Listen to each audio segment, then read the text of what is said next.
요한복음 3장 22절에서 30절 말씀 제가 봉독해 드리겠습니다. 그 후에 예수께서 제자들과 유대 땅으로 가서 거기에 함께 유하시며 세례를 베푸시더라. 요한도 살렘 가까운 에논에서 세례를 베푸니 거기 물이 많음이라. 그러므로 사람들이 와서 세례를 받더라.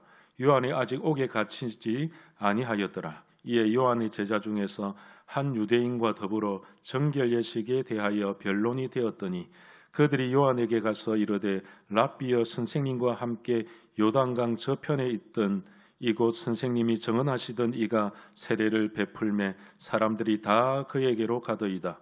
요한이 대답하여 이르되 만일 하늘에서 주신 바 아니면 사람이 아무것도 받을 수 없느니라.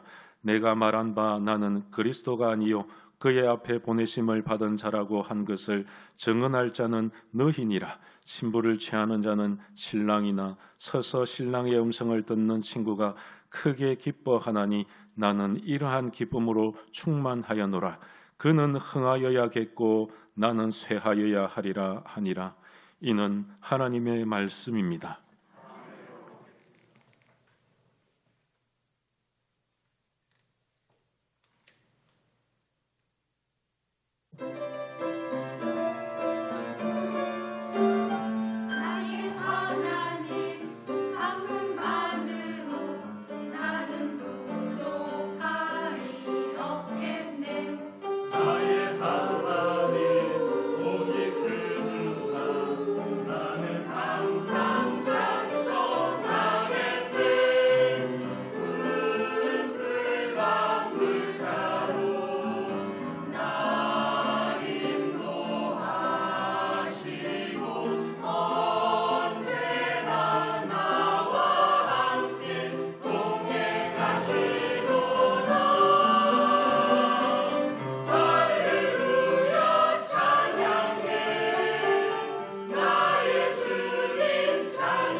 할렐루야.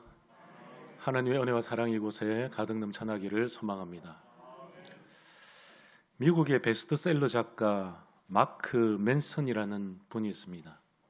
이 사람이 최근에 유튜브를 찍게 되었는데요.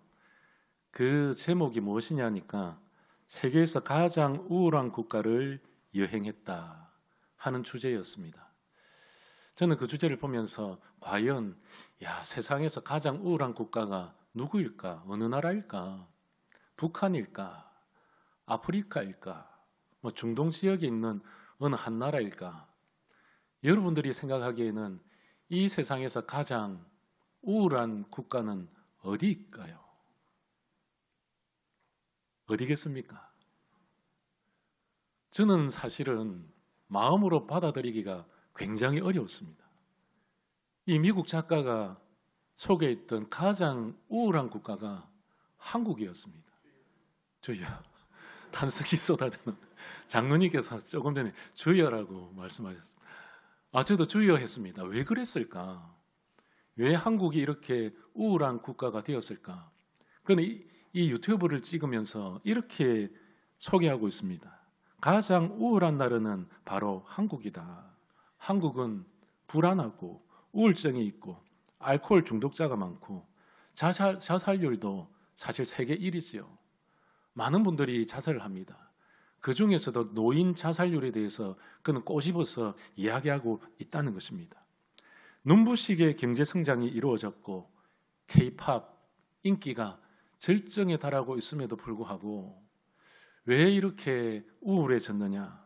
지나친 경쟁 구조, 배려가 없고 화합이 없고 서로가 서로에 대해서 독서를 서슴지 않고 비판하고 양분화되고 그렇다 보니까 어떤 현상이 일어납니까? 서로가 서로를 밟고 일어서려는 사회 조직이 생겨났다는 것입니다. 뿐만이 아닙니다. 물질이라면 목숨을 건다는 것이죠. 이 한국인에 있어서 가장 행복의 요건이 무엇이냐고 물었을 때에 1, 2, 3번이 무엇이냐? 물질이었다는 겁니다. 물질이 있으면 죄를 지어도 되고 물질이 있으면 죄도 덮을 수 있고 물질이 있으면 모든 것을 할 수 있다는 이런 물질 만능주의에서 이 한국 사회가 허덕이고 있다 하는 것이죠. 그러면서도 세계 최하의 출산율, 과도한 비판 경쟁, 그러면서 이 사람이 하는 이야기가 스스로 몰락하는 바벨탑과 같은 곳이 바로 서울이다. 이렇게 지적을 하고 있는 것입니다. 여러분, 우리의 주위를 한번 돌아봅시다. 한국의 정치를 봐도 사회를 봐도 문화를 봐도 여러분 너무나도 양분화되어져 있고 그리고 짓밟아야만 일어설 수 있는 그런 구조 속에 살아가고 있지는 않습니까? 여러분, 사회학자들이 이 현상을 가리켜서 도간에 든 개다 이런 표현을 하고 있습니다. 왜 도간에 든 개냐? 어부가 바닷가에서 많은 개를 잡아왔습니다. 이 많은 개를 큰 도간에 가두었지요. 그런데 이 실수를 하나 한 것이 있습니다. 도간에 가두어 두고 뚜껑을 덮지 않은 것입니다. 그래서 옆에 있던 사람이 이렇게 이야기합니다. 여보게, 저 많은 개들이 도간에 있는데 왜 뚜껑을 덮지 않았는가? 그런데요, 이 개를 잡았던 이 어부가 하는 이야기가 나중에 와서 보게 어떤 결과가 일어나는지, 그리고 한참 지나서 이제 도간에 있던 개가 다 도망갔을 거라고 생각을 했는데 보니까 다 죽어 있는 겁니다. 왜 그랬을까요? 이 개들이 독에서 먼저 탈출하기 위해서 올라가면 개 다리로 찝어내립니다. 등을 밟고 올랐습니다. 그리고 마지막 힘을 내어서 탈출을 하고 있을 그때에 이 개가 집게로 꽉 물어버립니다. 그러니까 서로 먼저 나가려고 짓밟고 꼬집고 물어뜯고 그러다가 한 마리도 나가지 못한 채 죽었다는 것이죠. 여러분, 우리는 이 사회를 바라보면서 또한 이 세상, 우리 주변, 그리고 나의 삶을 들여다보면서 나는 개 안에 든, 독 안에 든 개가 아닌가? 우리 한 번쯤 생각해 보아야 됩니다. 서로 배려하고 나의 등을 밟고 올라설 수 있도록 오히려 나의 등을 어깨를 내밀어주고 징검다리가 되어질 수 있는 그런 그리스도인. 여러분은 우리가 왜 이 세상 가운데에 왔을까요? 우리는 바로 징검다리가 되기 위해서, 오히려 저들이 연약한 자들이 먼저 올라서게 하기 위해서 눈물 흘리는 자들이 먼저 나의 등을 올라타서 세상 밖으로 나오게 하기 위해서 나는 조금이라도 힘이 있다면 저 연약한 자들이 나를 짓밟고 가더라도 오히려 내 인생의 징검다리가 되어 주어서 그들이 나를 밟고 살아갈 수 있도록. 여러분, 이것이 그리스도인의 품격이 아니겠습니까? 우리는 이 세상을 살아가면서 어느 순간부터인가 그리스도인의 품격을 잊어버리고 살아가고 잃어버리고 살아가고 있다는 것이죠. 예수 그리스도께서 이 땅에 어떻게 오셨습니까? 병든 자를 치유하시고 눈먼 자를 보게 하시고 안진뱅이를 일으키시고, 여러분, 예수님께서 엄청난 핍박 가운데서도 저들에게 돌을 던지지 않았던 것은 예수님의 품격이 있었기 때문입니다. 그래서 주님께서는 말씀하셨지요. 내가 한 것보다도 너희들이 더 큰 일을 할 것이다. 여러분, 이 말씀은 비단 기적만 일으키라는 것이 아닙니다. 너희들이 예수를 믿는다면 품격 있는 그리스도인이 되어라. 너희들을 짓밟고 가더라도 너희들이 오히려 그들을 세워주고 아껴주고 그 가운데서 예수 그리스도의 복음을 증거하라. 여러분, 우리 그리스도인들이 어떻게 해서 품격이 드러날 수 있겠습니까? 이 세상 가운데서 물질을 많이 투자했어요. 나의 목소리를 높였어요. 그렇지 않습니다. 연약한 저들에게 걸음이 되어줘야 합니다. 내가 썩어지고 내가 무너져 내리고 내가 내려놓고 오히려 내가 이 세상 속에서 썩어진 걸음이 되어질 때에 그리스도인의 품격은 더 올라간다는 사실을 믿으시기를 소망합니다. 오늘 본문에 보면 세례 요한이 등장합니다. 이 세례 요한이 이 세상의 비타민과 같은 사람이었습니다. 썩어져 가던 그 세상, 2000년 전에도 정치인들이 그리고 무엇보다도 종교 지도자들이 굉장히 타락해 있었습니다. 메시아를 기다렸지만 누가 메시아인지 알지 못했습니다. 그런데 이 메시아를 기다리면서 이 세례 요한이 세례를 주고 그리고 회개하라고 촉구를 하였습니다. 그러면서 메시아를 기다렸던 많은 사람들이 제자가 되었고 큰 무리를 이루었습니다. 아, 저분이라면 내가 따라갈 만하다.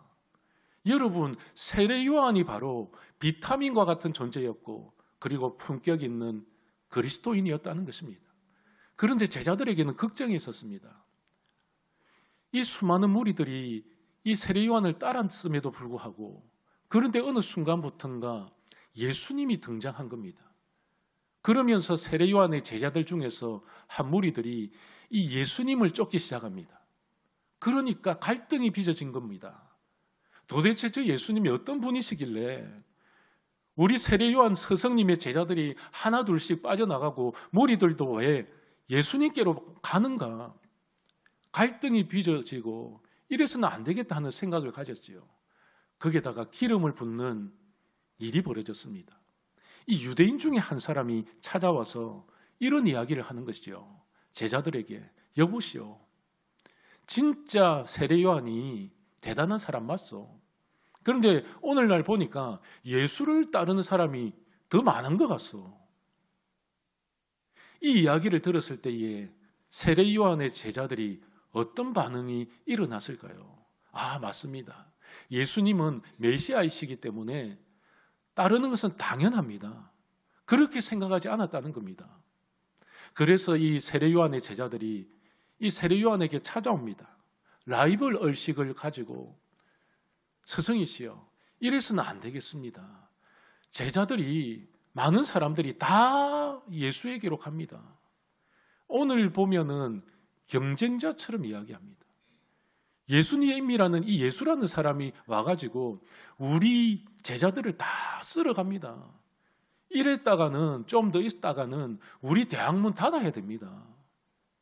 이 문 방책이 있어야 되지 않겠습니까? 충고를 하든지 당신이 이러지 말라고 우리 제자들 데려가지 말라고 이렇게 충고를 해야 되지 않겠습니까?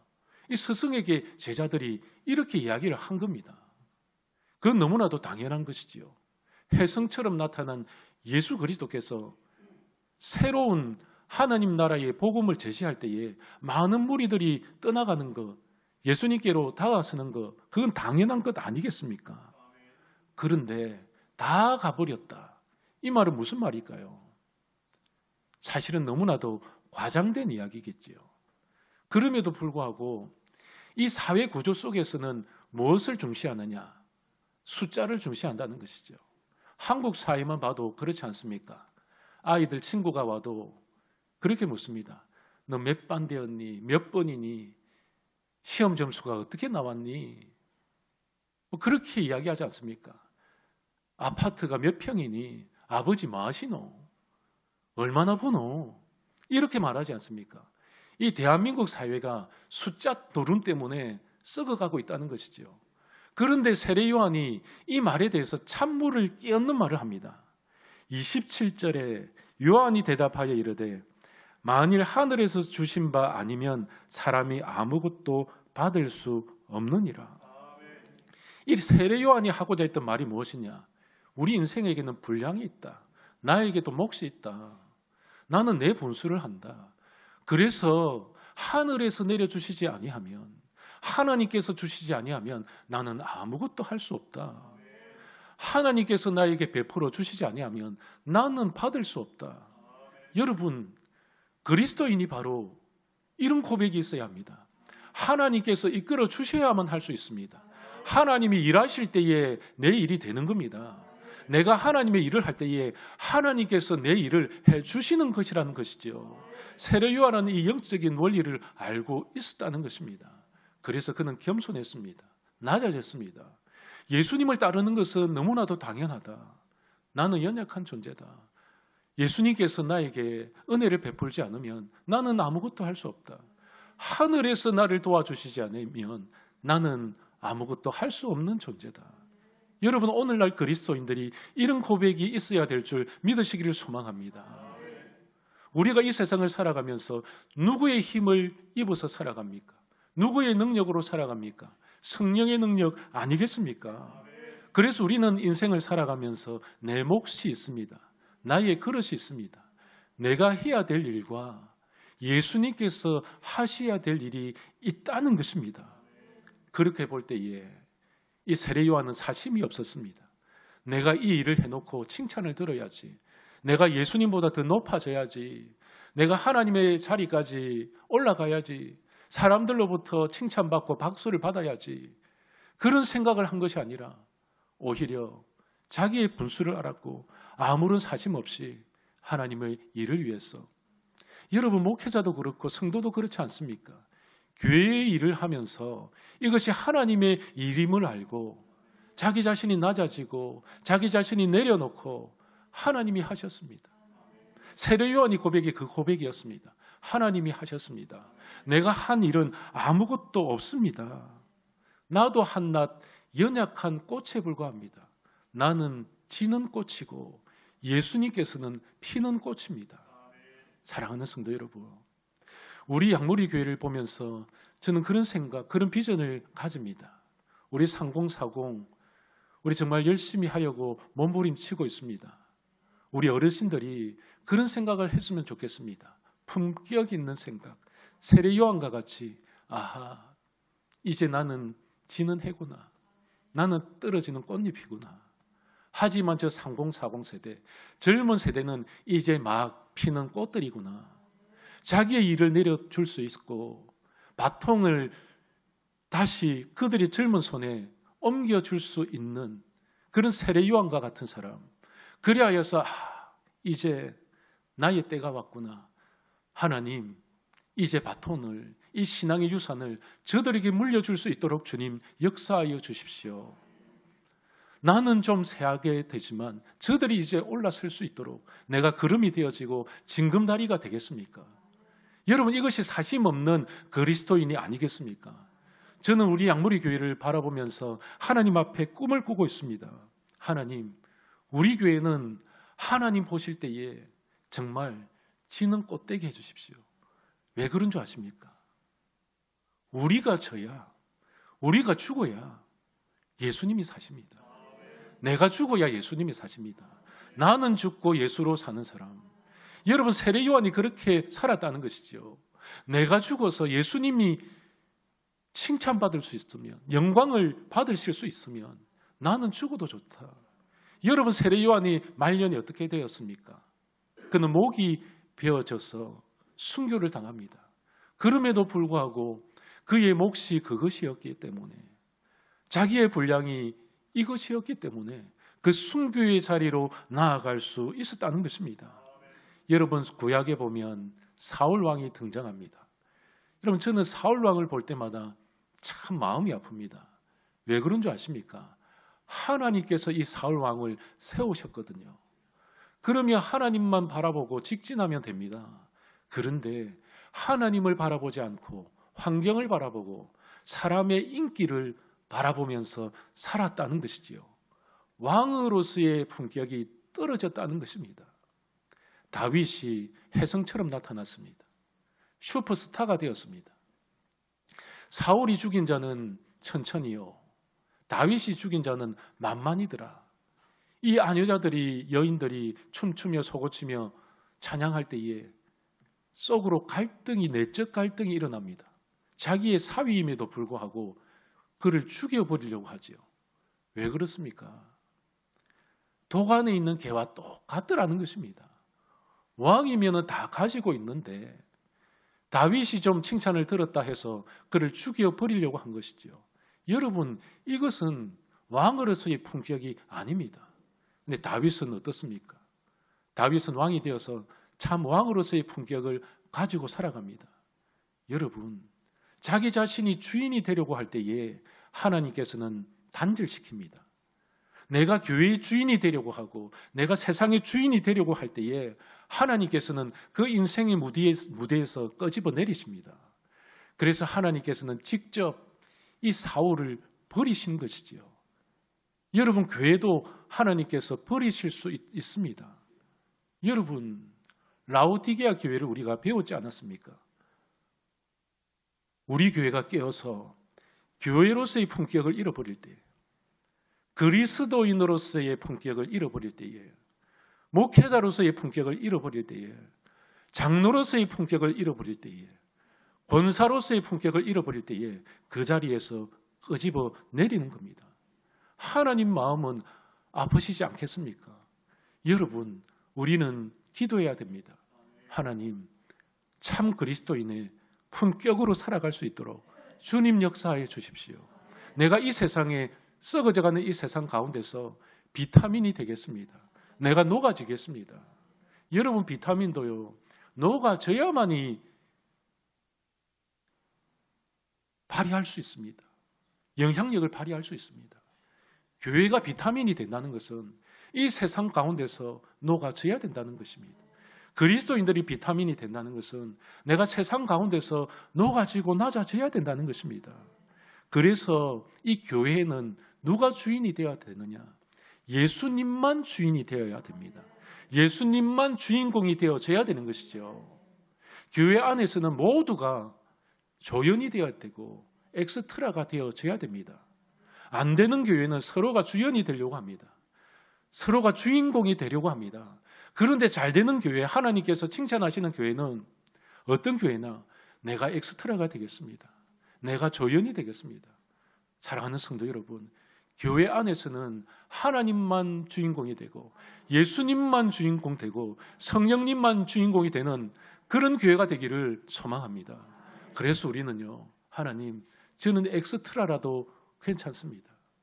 오늘날 목사님들이 주인공이 되려고 하는 것 같아요. 내가 했다고 생각하는 것 같습니다. 그러다 보니까 자기가 했다고 생각하니까 내려오지를 않으려고 합니다. 그런 분들은 하나님께서 그 인생의 무대에서 직접 끌어내리십니다. 그렇지만 우리가 엑스트라로 존재하고 하나님의 영광을 위해서 살아간다면 그 교회가 흥하고 그 교회를 하나님께서 사용하여 주실 줄 믿으시기를 소망합니다. 그래서 29절에 이같이 말씀합니다. 신부를 취하는 자는 신랑이나 서서 신랑의 음성을 듣는 친구가 크게 기뻐하나니 나는 이러한 기쁨으로 충만하였노라. 세례 요한이 기쁘다는 것이죠. 엑스트라임에도 불구하고 조연임에도 불구하고 자기의 몫을 알기 때문에, 여러분, 이것이 종의 모습입니다. 여러분, 종은요, 계산기를 두드리지 않습니다. 주인 앞에서 계산기 두드려 가면서 하나님, 제가 이런 일을 했는데요, 1억 주십시오, 2억 주십시오, 몇 달란트 주십시오. 이 세례 요한은 그렇지 않았습니다. 주님 앞에 나와서 계산기 주판을 뒤밀고 내가 이렇게 일했으니 주님 주십시오, 그러지 않았습니다. 이 세례 요한이 품격이 있었던 것이 바로 이것입니다.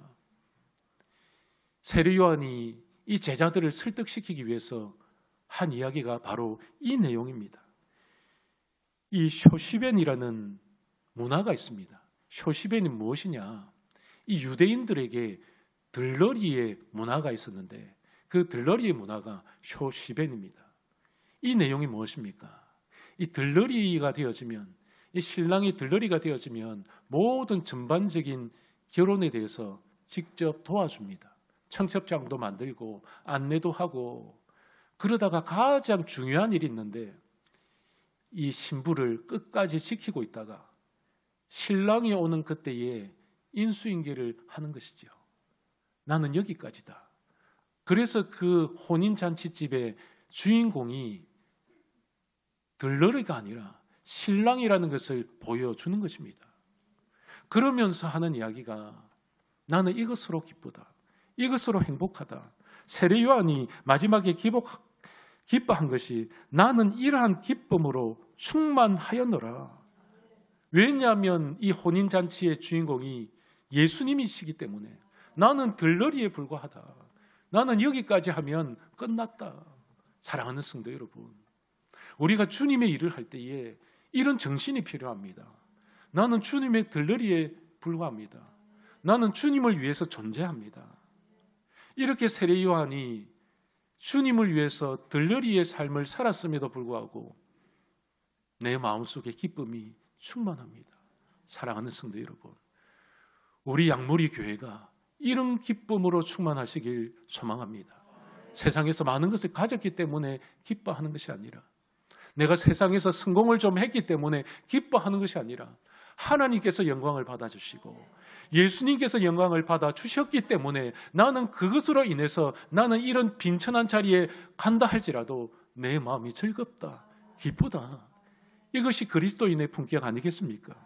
그런데 세례 요한은 나는 이러한 기쁨으로 충만하였노라. 왜 이렇게 기뻐할 수 있었는가? 그것은 바로 사명 때문이었습니다. 사명을 다 마치는 날에 우리는 기뻐할 수 있다. 우리 그리스도인들 하나님 앞에 사명을 다 마치는 날에, 내 인생의 무대에서 내려올 그날에 하나님께서 착하고 충성된 종아, 내가 작은 일에 충성하였기에 큰 일도 맡기겠다. 여러분, 우리 그런 칭찬을 들어야 되지 않겠습니까? 우리도 인생의 무대에서 내려갈 날이 찾아올 것입니다. 영원히 사는 사람은 이 세상에 한 사람도 없습니다. 그렇다면 우리는 준비해야 되지요. 인생의 무대에서 내려올 때에 나는 어떠한 모습으로 내려올 것인가? 추한 모습으로 내려올 것인가? 끄집어 내리는 모습으로 내려올 것인가? 아닙니다. 하나님께서 칭찬해 주시는 사람, 너 참 수고했다. 얼마나 땀을 흘렸니? 나를 위해서, 하나님 나라를 위해서 너의 물질도 드렸고 너의 삶도 드렸고 무엇보다도 예수 그리스도의 복음을 전하기 위해서 그렇게 멸시와 천대와 핍박을 당했음에도 불구하고 주님의 복음 때문에 네가 여기까지 오지 않았니? 나는 너의 공로를 안다. 여러분, 이것이 그리스도인이 드려야 될 칭찬 아니겠습니까? 내가 좀 더 무대에 서기 위해서, 내가 주인공이 되기 위해서 몸부림치기보다 나의 때를 알고 하나님의 시간을 알고, 아하, 내가 이제 인생의 무대에서 내려가야 되겠구나. 그 인생의 무대에서 내려갈 준비를 할 수 있는 사람, 그 사람을 통해서 하나님께서 영광을 받으신다는 사실을 믿으시기를 소망합니다. 그래서 우리는 어떤 생각을 가져야 되냐? 하나님, 저는 엑스트라로도 만족합니다. 마가복음 1장 7절에 그가 전파하여 이르되 나보다 능력 많으신 이가 내 뒤에 오시나니 나는 굽혀 그의 신발끈을 풀기도 감당하지 못하겠노라. 예수님과 비교해 보니까 나는 종 중에서도 가장 하찮은 종, 예수님의 신발끈조차도 맬 수 없는 종. 여러분, 종들 중에서 가장 하찮은 종, 낮은 종은요, 주인의 신발끈을 묶고 푸는 자입니다. 그런데 세례 요한이 자기를 평가할 때에 하나님, 저는 예수님의 신발끈조차도 풀기를 감당하지 못하겠습니다. 얼마나 겸손한 고백입니까? 우리의 존재 가치가 어디에 있을까요? 내가 낮아짐을 통해서 우리의 존재 가치가 높아진다는 것입니다. 예수님께서는 낮은 것보다 낮은 자리에 오셔서 가장 존귀한 자리, 하나님 우편 보좌에 앉으셨습니다. 세례 요한도 마찬가지입니다. 가장 연약한 자리, 가장 천대받는 자리, 가장 핍박받는 자리, 가장 낮은 자리, 그 자리에 섰을 때에 주님께서 높여 주셨다는 것입니다. 그래서 세례 요한의 고백이 나는 쇠하여야 합니다. 예수님만 높아져야 합니다. 그래서 30절 말씀에 그는 흥하여야겠고 나는 쇠하여야 하리라. 원어상으로서 어떤 의미를 가지느냐? 그분은 커져야 하고 나는 작아져야만 합니다. 사랑하는 성도 여러분, 우리의 삶을 들여다보면서 우리는 너무나도 커지기 위해서 살지 않았습니까? 나의 이름과 명성을 위해서, 내가 이 세상을 살아가면서 더 많은 것을 가지기 위해서 몸부림치며 살지는 않았습니까? 우리의 인생을 들여다보면서 다시 한번 이 세례 요한을 통해서 조명받아야 될 것은 나는 이제 작아져야 되겠구나. 예수님이 커져야 되겠구나. 사랑하는 성도 여러분, 작아지는 여러분 되시기를 소망합니다. 우리가 작아짐으로 예수님이 커지는 역사가 있기를 소망합니다. 세례 요한은 늘 언제나 떠날 준비가 되어져 있는 사람이었습니다. 그래서 그는 늘 언제나 작아지기는 준비를 했습니다. 이 세상은 전부 다 머리가 되려고 합니다. 꼬리가 되려고 하지 않습니다. 섬김을 받으려고 합니다. 섬기려고 하지 않습니다. 그런데 예수님의 정신은, 예수님의 가르침은 그게 아니었습니다. 섬기는 자가 되라. 뒤에서 섬겨주어라. 예수님께서 끝까지 골고다의 언덕을 올라가실 때에 수많은 사람들이 돌을 던지고 침을 뱉고 얼마나 비참했겠습니까? 그런데도 예수님께서 그 수치를 당하시면서도 골고다 언덕을 걸어가시고 발가벗겨지시고 십자가에서 죽으신 그때에 그분은 맨 마지막에 하신 말씀이 다 이루었다. 인간적으로 보면 이런 것도 하나도 없습니다. 죽었는데요.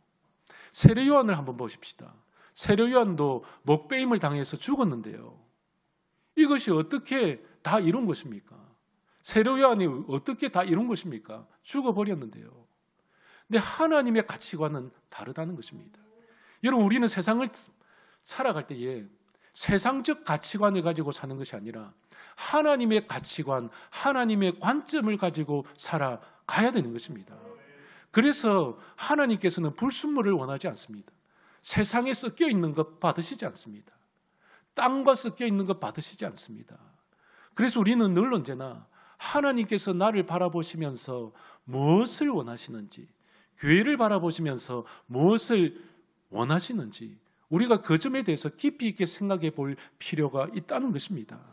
그래서 우리는요, 낮아지는 연습을 해야 합니다. 우리는 세상 가운데서 어떻게 녹아질 수 있는가, 그것을 생각해야 됩니다. 오늘 이 세례 요한을 바라보면서 또한 우리 자신을 들여다보기를 소망합니다. 날마다 주님께서 우리에게 요구하시는 것, 좀 죽어라. 죽어야 산다. 죽어야 부활이 있다. 사랑하는 성도 여러분, 우리 교회가 죽고 하나님의 나라가 커져가는 놀라운 역사를 맛보기를 소망합니다. 내가 죽고 예수님이 사는 놀라운 은혜의 시간들이 다 되시기를 소망합니다. 이제 말씀을 맺도록 하겠습니다. 우리 권사님 세 분이 국수교회에서 오셨는데요. 제가 5년 넘게 국수교회에 있었습니다.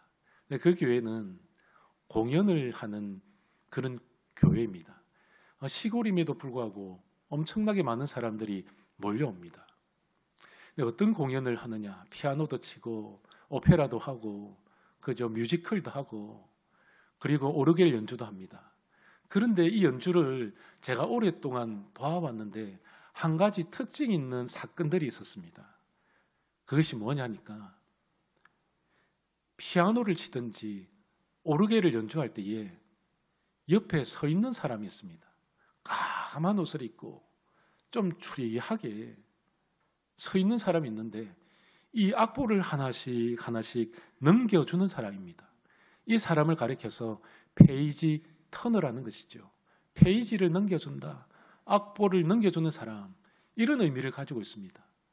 그런데 이 페이지 터너는 반주를 하는, 이 연주를 하는 피아노 연주자보다 화려한 옷을 절대 입어서는 안 됩니다. 화장도 짙게 해서는 안 됩니다. 돋보여서도 안 됩니다. 스포트라이트를 누가 받아야 되느냐? 피아노 연주자, 오르겔 연주자가 받아야 된다는 것이죠. 그래서 가장 초라한 모습 가운데서 까만 옷을 걸치고 그냥 페이지만 하나씩 넘겨줍니다.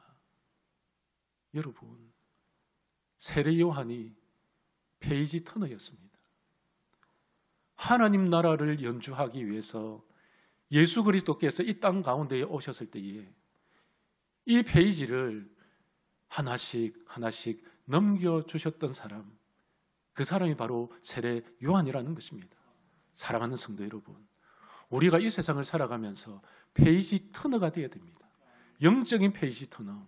오로지 예수님만 주인이 되시고 오로지 예수님만 스포트라이트를 받으시고 오로지 예수 그리스도만이 영광을 받으실 수 있는 그런 교회. 그래서 내가 녹아지고 사가지고 낮아지고 그리하여서 주님만 돋보일 수 있는 그런 교회. 사랑하는 성도 여러분, 오늘 이 말씀을 통해서 우리가 정말로 전수받아야 될 것은 하나님, 내가 낮아지겠습니다. 내가 섬기겠습니다. 내가 그리스도인으로서의 품격을 지니면서 살아가겠습니다. 주님만이 나의 주인이십니다.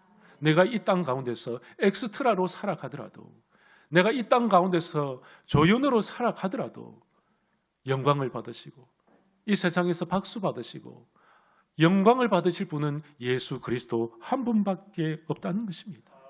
그리하여서 우리는 이 무한 경쟁 사회 가운데서 이제는 우리가 좀 베풀고 배려하고 화합을 만들어내고 공존의 세상을 만들어낼 수 있는 품격 있는 그리스도인들이 다 되시기를 소망합니다. 살아계셔서 역사하시는 전능하신 하나님, 감사드립니다. 세례 요한을 바라보면서 과연 나는 품격 있는 그리스도인인가 다시 한번 생각하게 되어집니다. 주님만이 교회의 주인 되시고 우리 모두는 조연에 불과하고 엑스트라라는 사실을 깨달아 알아서 하나님, 우리 양무리 교회는 모두가 엑스트라로 존재하는 믿음의 백성들 되게 하여 주시옵소서. 그리하여서 우리는 세상에 나아가서 예수 그리스도의 복음을 전할 때에 하나님, 우리는 이 세상에 비타민이 되게 하여 주셔서 세상에 녹아지고 세상에 사가져서 그들이 하나님의 복음, 예수 그리스도의 복음을 영접할 수 있도록 주님 역사하여 주시옵소서. 나는 죽고 예수로 살아가는 교회, 나는 죽고 예수님만 홀로 영광 받는 교회, 이런 교회가 되어지기 위해서 우리가 늘 낮아지고 섬기고 배려하는 하나님의 신실한 그리스도인들이 다 되어질 수 있도록 주님 역사하여 주시옵소서. 서로가 서로의 다리를 붙들고 올가미를 메고 함정을 파는 것이 아니라 오히려 우리가 이 세상 가운데서 징검다리 역할을 할 수 있도록 주님 역사하여 주시옵소서. 예수님께서 이 땅 가운데에 오셔서 이 세상 사람들의 징검다리가 되어 주신 것과 같이, 나의 징검다리가 되어 주신 것과 같이 내가 이제는 이 세상을 살아가면서 예수님처럼, 이 세례 요한처럼 징검다리가 되어질 수 있도록 주님 품격 있는 그리스도인들이 다 되어질 수 있도록 주님 역사하여 주시옵소서. 감사를 드리오며 나사렛 예수 그리스도의 이름으로 간절히 기도드립니다. 아멘.